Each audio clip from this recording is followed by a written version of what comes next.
Hello friends, welcome to Nani's Recipe and Vlogs channel. இன்னைக்கு நம்ம ஈஸியான சிம்பிளான வெஜ் மட்டன் பிரியாணி எப்படி செய்யறதுன்றதை பார்க்கலாம். இந்த வெஜ் மட்டன் பிரியாணி செய்யறதுக்கு 30 minutes போதுங்க. இப்போ வாங்க நம்ம சமையலை பார்க்கலாம். அதுக்கு முன்னுக்கு நீங்கள் என் சேனல் முதல் தடவை பார்க்குறீங்கன்னா சப்ஸ்கிரைப் பண்ணிவிட்டு பெல் பட்டனை அமுத்திக்கங்க.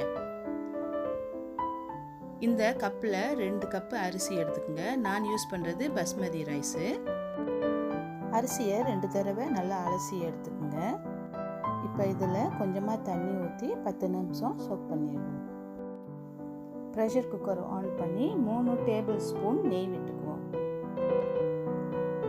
குக்கர் சூடானதும் இதில் பட்டை, கிராம்பு, ஏலக்காய், பூ, பிரியாணி இலை போட்டுட்டு அதோட வெட்டி வச்ச ஒரு பெரிய வெங்காயம், 6 சிறிய வெங்காயம், 2 பச்சை மிளகா போட்டு கிண்டி விட்டுக்குவோம். இது ஒரு 2 நிமிஷம் வேகட்டும். இப்போ இடித்து வச்ச செராயை போட்டுட்டு கிண்டி விட்டுக்குவோம். இதோட 1 டேபிள் ஸ்பூன் இஞ்சி பூண்டு விழுதை சேர்த்துக்குவோம். கிளறி விட்டுட்டு 1 நிமிஷம் இது வேகட்டும், பச்சை வாசனை போகிற வரைக்கும் கொஞ்சம் கிண்டி விட்டுக்குவோம்.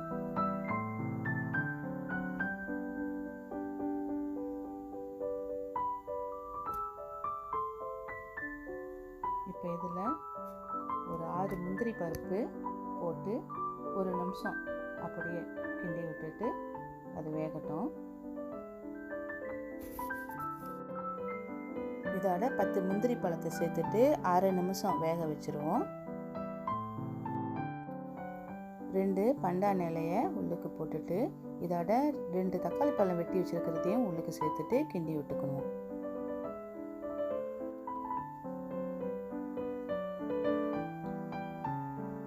இப்போ இதில் 1 டீஸ்பூன் மஞ்சள்தூள், 2 டேபிள் ஸ்பூன் மிளகாய் தூள், 2.5 டேபிள் ஸ்பூன் பிரியாணி தூள் போட்டு கொஞ்சம் மிக்ஸ் பண்ணிக்குவோம்.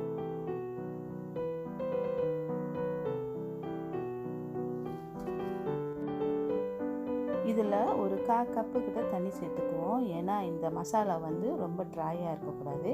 ஸோ அது வேகணும்ல, அதுக்காக ஒரு 1/4 கப்பு தண்ணி. தேவையான அளவு உப்பு,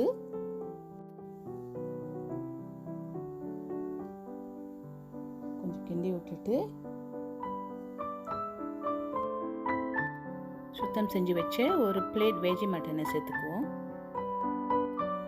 இதை நல்லா கிண்டி விட்டுக்குவோம். இந்த மசாலா வந்து அந்த வெஜ் மட்டனில் நல்லா கலக்கணும்.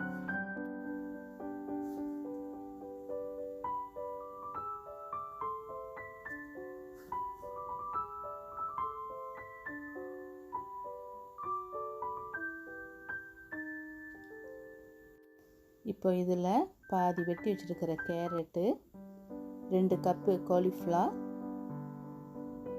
கொஞ்சமாக மல்லி இலை,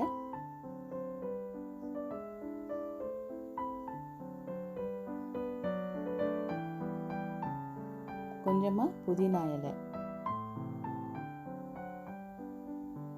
போட்டுட்டு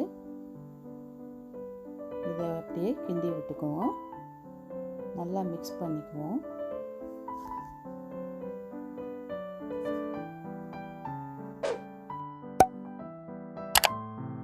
இப்போ இதில் 1/2 டீஸ்பூன் மிளகு இடித்து போட்டுக்குவோம். உரப்பு வேணும்னாக்கா இதை சோக் பண்ண அரிசி இதில் போட்டுக்குவோம். அரிசி இதில் போடாத முன்னுக்கு தண்ணியை நல்லா வடிகட்டிடணும். நல்லா மிக்ஸ் பண்ணிக்கோங்க. இப்போ நல்லா கிண்டி விட்டுட்டு ஒரு 2.5 கப்பு தண்ணி ஊற்றிக்கணும். பார்க்க போனால் 2 கப்பு அரிசிக்கு 3 கப்பு தண்ணி ஊற்றணும். ஆனால் நம்ம 1/2 கப்பு பால் ஊற்ற போகிறதுனால இதில் வந்து இப்போ 2.5 கப்பு தண்ணி ஊற்றினா போதும். தண்ணி ஊற்றிட்டு நல்லா மிக்ஸ் பண்ணிக்கோங்க.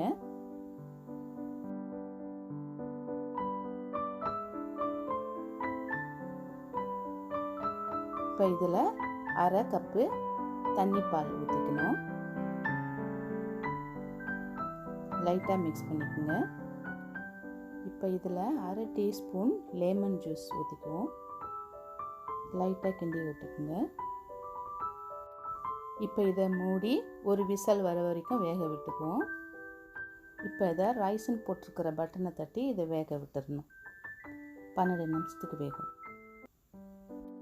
இப்போ ஒரு விசில் வந்துருச்சு. இப்போ நம்ம ப்ரெஷரை ரிலீஸ் பண்ணிடுவோம். ப்ரெஷரை ரிலீஸ் பண்ணின பிறகு இது ஓப்பன் பண்ணிங்கனாக்கா சோறு இப்படி இருக்கும். லைட்டாக கிண்டி விட்டுக்கணும். இப்போ இதில் கொஞ்சமாக மல்லி இலை, புதினா இலை சேர்த்து லைட்டாக கிண்டி விட்டுக்குங்க.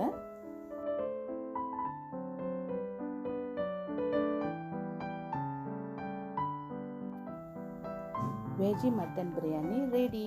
இது உங்களுக்கு பிடிச்சிருந்துச்சுன்னா லைக் போடுங்க.